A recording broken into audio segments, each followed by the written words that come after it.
Selamat siang anak-anak. Selamat siang Ibu.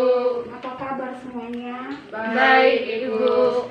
Sebelum kita memulai pembelajaran pertama kita, Ibu akan memimpin doa untuk memulai kegiatan pembelajaran. Berdoa dimulai. Berdoa selesai. Anak-anak, sebelum kita memulai pembelajaran kita pada hari ini, Ibu akan mengabsen anak-anak semua. Maria Agatha, Hadir Ibu. Novita Malmau, Bolos Ibu. Valentini Nimenuho, Ada Ibu. Maria Lamatwelu, Apa Ibu? Gimana Bolos? Jeli Lengari, Sakit Ibu. Magdalena Tal, Apa Ibu? Luz Clarita Piro. Ada Ibu. Di kelas ini banyak yang tidak hadir ya. Iya Ibu. Itu tidak boleh dicontoh karena itu adalah kebiasaan buruk dari siswa yang malas. Iya Ibu. Anak-anak, tolong siapkan segala perlengkapan alat tulis, buku untuk kita masuk dalam pembelajaran pertama kita di kelas 8. Ibu mengucapkan selamat kepada anak-anak sekalian yang sudah naik kelas.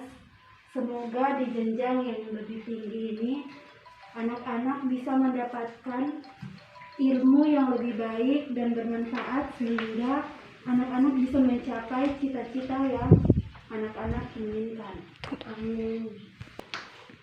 Anak-anak, karena ini adalah pertemuan awal kita di kelas 8, Ibu akan membawa materi tentang memaknai peraturan perundang-undangan.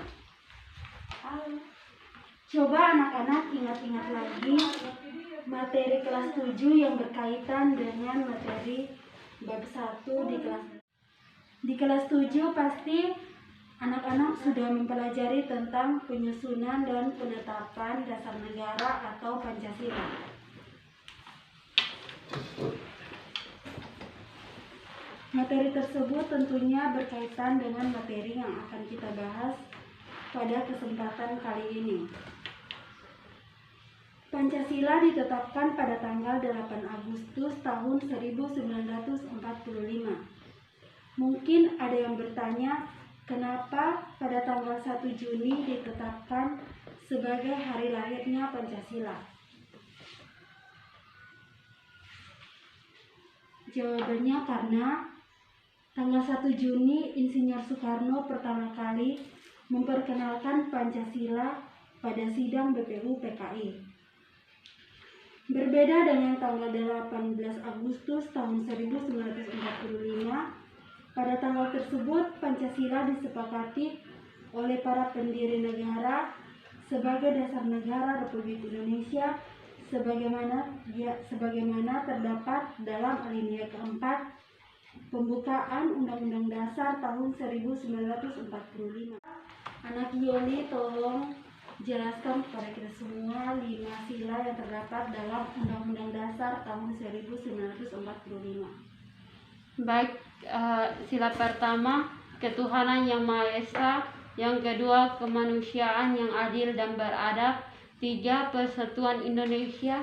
4, kerakyatan yang dipimpin oleh hikmat kebijaksanaan dalam permusyawaratan perwakilan. Dan yang kelima, keadilan sosial bagi seluruh rakyat Indonesia. Baik, itulah pendapat dari anak Yoli. Jadi kedudukan Pancasila sebagai dasar negara berarti Pancasila adalah dasar yang fundamental yang mengatur pemerintahan negara dan sebagai dasar untuk mengatur penyelenggaraan negara. Berdasarkan hal tersebut, Pancasila merupakan kaidah atau aturan yang mendasar yang berarti Pancasila merupakan hukum dasar tertulis maupun hukum dasar lisan atau tidak tertulis. Dengan demikian, semua peraturan perundang-undangan harus berlaku dalam negara Republik Indonesia, harus bersumber dan berada di bawah pokok kaidah yang sama atau fundamental.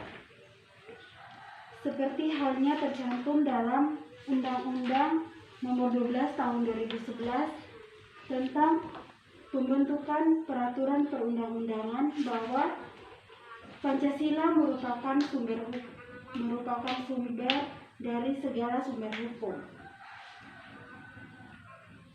Penetapan Pancasila sebagai sumber dari segala sumber hukum sesuai dengan pembukaan Undang-Undang Dasar tahun 1945, Pancasila ditempatkan sebagai dasar dan ideologi sekaligus sebagai dasar filosofis.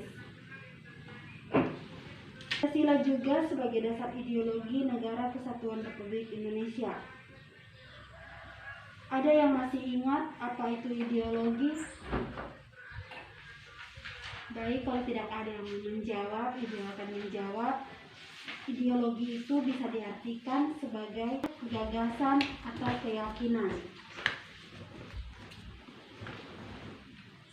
Selanjutnya,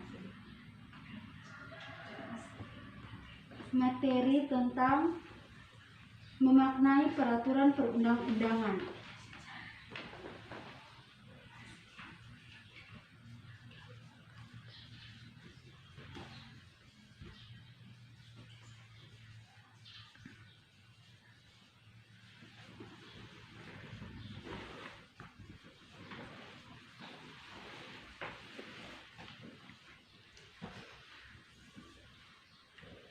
Anak-anak semua lihat di depan. Ini Baik. adalah materi yang akan kita bahas hari ini. Dengan tujuan pembelajaran menjelaskan pengertian peraturan perundang-undangan nasional. Yang kedua, menjelaskan pengertian urutan peraturan perundang-undangan di Indonesia yang memaknai peraturan perundang-undangan. Apakah hukum itu penting? Penting, Ibu. Penting, Ibu. Ya, kalau penting jawabannya seperti apa? Baik, menurut saya kalau suatu negara di dalamnya tidak ada hukum, maka negara tersebut akan berantakan atau masing-masing masyarakat membuat segala sesuatu dengan keinginan masing-masing. Ya, kita berikan aplaus kepada hukum senantiasa ada dalam kehidupan masyarakat. Hukum juga mengikat seluruh anggota masyarakat. Adakah suatu masyarakat tanpa hukum? Yang pastinya tidak ada. Sekalipun masyarakat tersebut hidup dalam suasana yang amat sederhana, terpencil, dan tidak terpengaruh oleh teknologi. Ibu ingin bertanya lagi, apakah hukum itu penting? Sangat penting, Ibu. Ya, betul. Karena dalam hidup bernegara, hukum menjadi alat untuk menciptakan ketertiban dan keadilan. Suatu masyarakat atau negara pastilah hidupnya akan kacau apabila hukum tidak dilaksanakan oleh masyarakat tersebut. Pengertian peraturan perundang-undangan nasional. Negara Indonesia adalah negara hukum sebagaimana dinyatakan dalam Undang-Undang Dasar Negara Republik Indonesia tahun 1945 pasal 1 ayat 3 yang berbunyi negara Indonesia adalah negara hukum. Hal ini mengandung arti bahwa kehidupan bermasyarakat, berbangsa, dan bernegara harus didasarkan pada hukum yang berlaku. Sistem hukum nasional merupakan hukum yang berlaku di Indonesia dengan semua elemennya yang saling menunjang satu dengan yang lain dalam rangka mengantisipasi dan mengatasi permasalahan yang timbul dalam kehidupan bermasyarakat. berbangsa, dan bernegara, yang berdasarkan Pancasila dan Undang-Undang Dasar Negara Republik Indonesia tahun 1945. Peraturan Perundang-Undangan Nomor 12 Tahun 2011 memiliki pengertian peraturan tertulis yang memuat norma hukum mengikat secara umum dan dibentuk atau ditetapkan oleh lembaga negara atau pejabat yang berwenang melalui prosedur yang ditetapkan dalam peraturan perundang-undangan. Secara formal, kalian sudah mengenal berbagai bentuk peraturan perundang-undangan di sekitar kalian. Misalnya apa saja? Anak-anak di sini siapa yang dapat menjawab pertanyaan dari Ibu? Ya, Ana Yuli. Tata tertib sekolah. Baik. Anak kita. Peraturan daerah dan peraturan pemerintah. Baik, itu semua jawabannya betul. Ada juga peraturan tentang rumah tangga, peraturan daerah, dan undang-undang. Yang kedua, tata urutan peraturan perundang-undangan di Indonesia. Tata urutan peraturan perundang-undangan mengandung makna bahwa peraturan perundang-undangan yang berlaku memiliki hierarki atau tingkatan. Jenis dan hierarki peraturan perundang-undangan di Indonesia sesuai pasal 7 Undang-Undang Nomor 12 Tahun 2011 tentang pembentukan peraturan perundang-undangan, terdiri atas yang pertama, Undang-Undang Dasar Negara Republik Indonesia tahun 1945, yang kedua, ketetapan MPR, yang ketiga, undang-undang atau peraturan pemerintah pengganti undang-undang, yang keempat, peraturan pemerintah, yang kelima, peraturan presiden, keenam, peraturan daerah atau provinsi, dan yang ketujuh, peraturan kabupaten atau kota. Selanjutnya, asas-asas dalam pembentukan peraturan perundang-undangan ditegaskan dalam pasal 5 dan penjelasannya yaitu sebagai berikut. Kejelasan tujuan.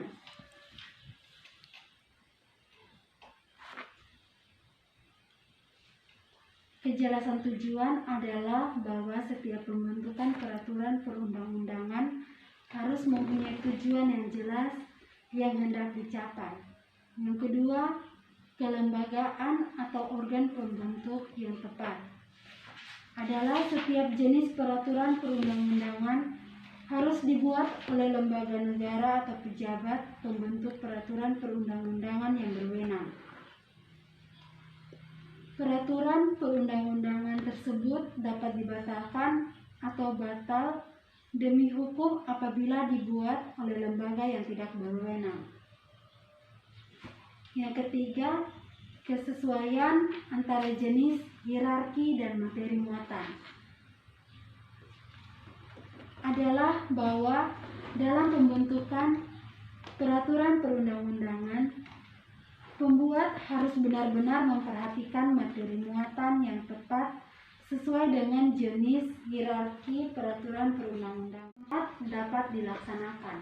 Dapat dilaksanakan berarti bahwa setiap pembentukan peraturan perundang-undangan harus memperhitungkan efektivitas peraturan perundang-undangan tersebut di dalam masyarakat baik secara filosofis, sosiologis, dan yuridis. Yang kelima, kedayagunaan dan kehasilgunaan adalah bahwa setiap peraturan perundang-undangan dibuat karena memang benar-benar dibutuhkan dan bermanfaat dalam mengatur kehidupan bermasyarakat, berbangsa, dan bernegara.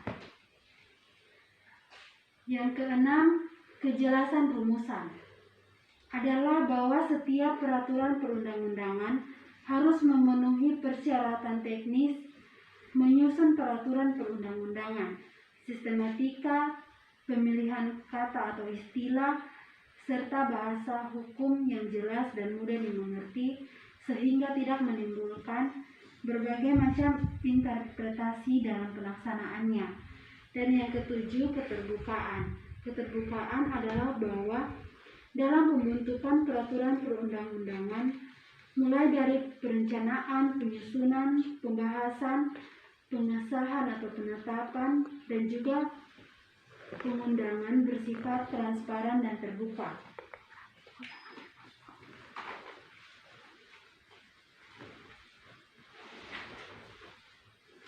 Itulah penjelasan dari materi tentang memahami kedudukan dan fungsi Pancasila. Itulah penjelasan materi dari Ibu tentang memaknai peraturan perundang-undangan. Selanjutnya, Ibu akan bagi anak-anak dalam 3 kelompok. Ibu ingin mencari tahu wawasan anak-anak selama Ibu menjelaskan materi. Apakah anak-anak semuanya sudah duduk dalam kelompok? Sudah ya, Bu.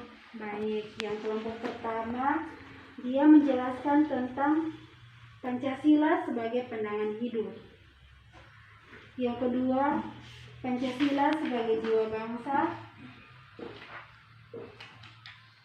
Yang ketiga, Pancasila sebagai kepribadian bangsa Indonesia. Dalam mengerjakan diskusi kelompok ini, Ibu memberikan waktu kepada anak-anak 5 menit untuk berdiskusi dalam kelompok. Ibu mau tanya, Ibu, ini kerja kemana? Yang ini kerja begini, dari ideologi sampai pandangan hidup bangsa. Silakan kerja. Makasih, Ibu.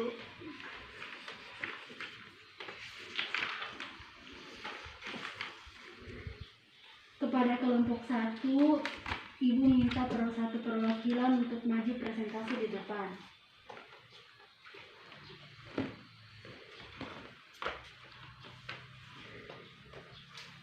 Oke, baik, terima kasih atas waktu dan kesempatan yang diberikan. Saya dari perwakilan dari kelompok 1 yang mempresentasikan hasil kerja kami.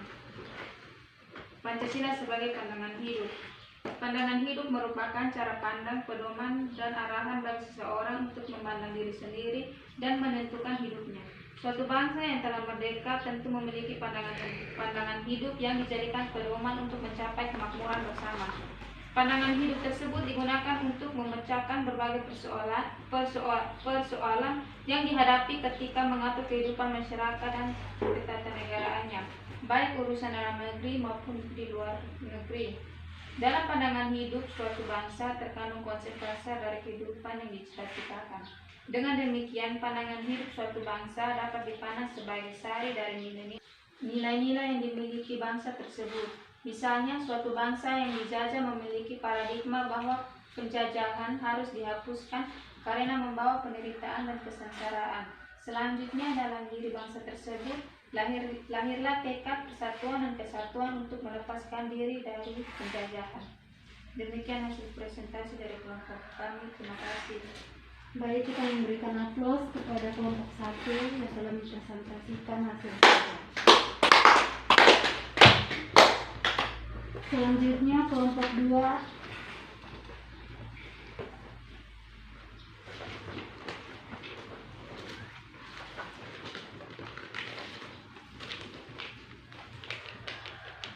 Baik, terima kasih atas kesempatan yang diberikan kepada kelompok kami. Di sini saya sebagai ketua kelompok akan membahas tentang Pancasila sebagai kepribadian bangsa. Dalam Kamus Besar Bahasa Indonesia, kepribadian adalah sifat hakiki yang tercermin pada sikap seseorang atau suatu bangsa yang membedakannya dari orang atau bangsa lain. Adapun kepribadian bangsa adalah ciri-ciri watak menonjol yang ada pada banyak warga suatu kesatuan nasional, kepribadian nasional. Dengan demikian, kepribadian bangsa Indonesia adalah unik, khusus, dan berbeda dengan kepribadian bangsa-bangsa lain. Kepribadian Indonesia merupakan refleksi dari perubahan dan perkembangan bangsa Indonesia dari masa ke masa. Sejatinya, Perubahan yang dialami bangsa Indonesia dipengaruhi segala hal yang terjadi di dalam masyarakat, termasuk adat budaya serta lingkungan itu sendiri. Adapun Pancasila yang menjadi dasar negara merupakan jiwa dan kepribadian bangsa Indonesia. Pancasila memberikan corak dan ciri yang khas dan membedakan dengan bangsa lain.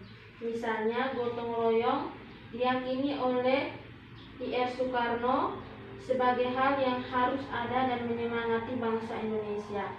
Sejatinya, dalam tindakan gotong royong terdapat nilai kekeluargaan dan kerjasama yang khas, serta merujuk pada kepribadian bangsa Indonesia.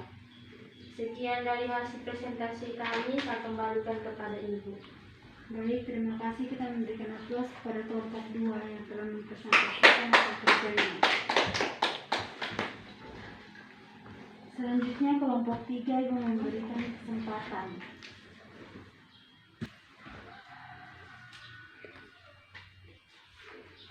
Baik, terima kasih untuk waktu dan kesempatan yang diberikan kepada kelompok kami. Saya akan mempresentasikan hasil diskusi kami. Pancasila sebagai ideologi nasional. Dalam Kamus Besar Bahasa Indonesia, ideologi berarti cara berpikir seseorang atau suatu golongan. Pancasila adalah ideologi bangsa sehingga dipandang sebagai suatu hasil perenungan atau pemikiran bangsa Indonesia yang diambil dari nilai-nilai adat istiadat yang terdapat dalam pandangan hidup masyarakat Indonesia. Oleh karena itu, Pancasila sebagai ideologi nasional merupakan sistem nilai yang ideal, dicita-citakan dan diyakini kebenarannya untuk mewujudkan dalam kehidupan bermasyarakat, berbangsa dan bernegara di Indonesia. Dan terima kasih. Baik, itulah semua presentasi dari tiap-tiap kelompok. Sekarang Ibu minta satu orang perwakilan untuk merangkum semua hasil diskusi kita pada hari ini. Baik, saya akan memberikan kesimpulan. Yang pertama, Pancasila sebagai pandangan hidup bangsa mengandung makna bahwa segala aktivitas sehari-hari bangsa Indonesia harus sesuai dengan nilai-nilai yang terkandung dalam Pancasila. Yang kedua, adapun Pancasila sebagai dasar negara merupakan jiwa dan kepribadian bangsa. Pancasila memberikan corak dan ciri yang khas dan membedakan dengan bangsa lain.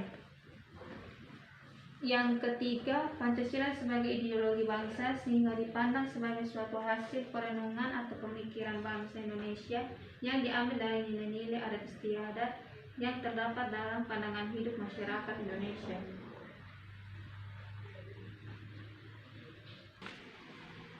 Baik anak-anak, itulah hasil diskusi kita pada hari ini.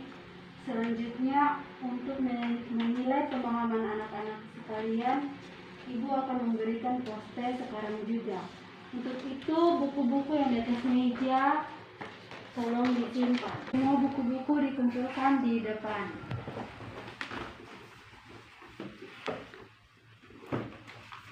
Yang rapi.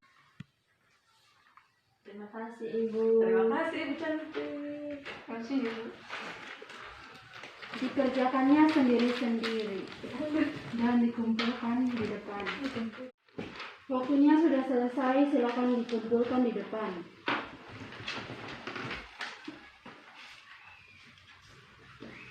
Terima kasih.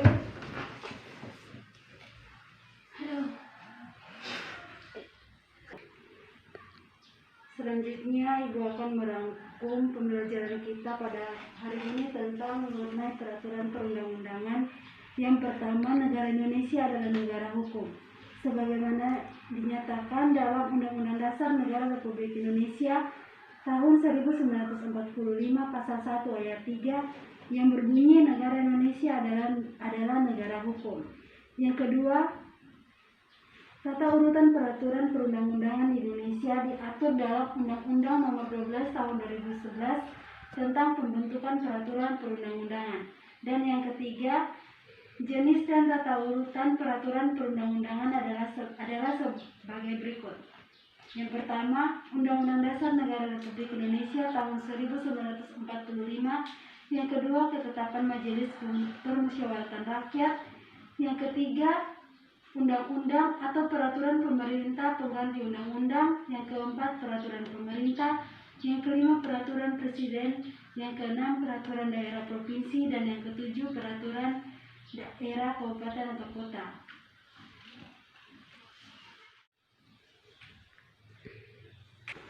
Anak-anak, untuk pertemuan minggu depan kita akan membahas tentang proses penyusunan peraturan perundang-undangan. Untuk itu, Ibu minta anak-anak mempersiapkan diri dan materi untuk minggu depan kita bisa bertemu lagi di kelas ini.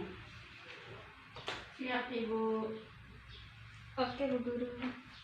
Demikianlah pertemuan kita pada hari ini. Sebelum kita berpisah, kita siapkan hati dan batin kita untuk menghadap Tuhan dalam doa dengan keyakinan masing-masing. Berdoa dimulai. Berdoa selesai. Baik anak-anak, selamat siang. Siang, Ibu.